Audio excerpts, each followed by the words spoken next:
Is positivity just happiness wrapped up in different packaging? Happiness, real happiness, is grounded in the messy, complex reality of human existence. The moments of joy, sorrow, satisfaction, and frustration that weave together into the rich fabric of being alive. Positivity, depending on who is doing the writing, is a sort of Botox for your soul. It smooths out all the rough edges, erasing the lines of experience with a flawless filter that makes everything seem a little better. We seem to have forgotten that happiness can't be chosen in the same way we choose what to wear or which app to open first thing in the morning. It's not a decision. It's a fleeting byproduct of living authentically, not a destination you can simply arrive at. If you adhere to a list of highly curated good vibes, only rules. Positivity, as it stands in some settings, is more like a life coach in the form of an Instagram meme. Relentlessly upbeat, sure, but ultimately uninspiring. This is where things start to get a bit hinky. You see, positivity, particularly the kind that insists we must always look on the bright side, is rooted in the assumption that our problems can be solved through sheer force of optimism. It's something some of us call toxic positivity. Of course, if it's toxic, it ain't positivity.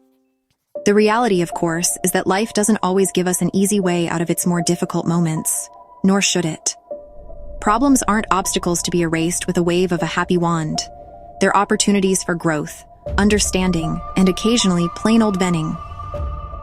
Yet positivity, when misunderstood, demands that we suppress any thoughts that might disrupt the immaculate picture of emotional well-being we're supposed to maintain at all costs. Happiness allows for all of this. The challenges, the failures, the frustrations, because it's not contingent on things being perfect.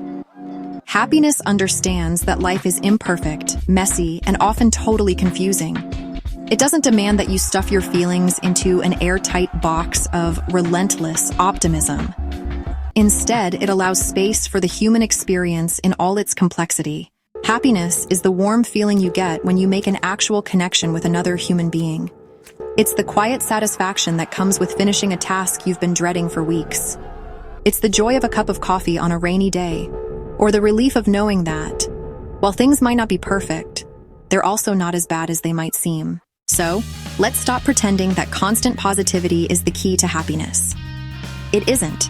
Real happiness comes when we can acknowledge the full spectrum of our emotions, the highs, the lows, and the many, many middles, without feeling the need to erase everything that doesn't sparkle with neon glow.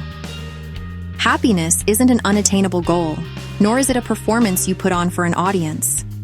It's the genuine experience of living with all its imperfections, and knowing that you're allowed to take the rough with the smooth.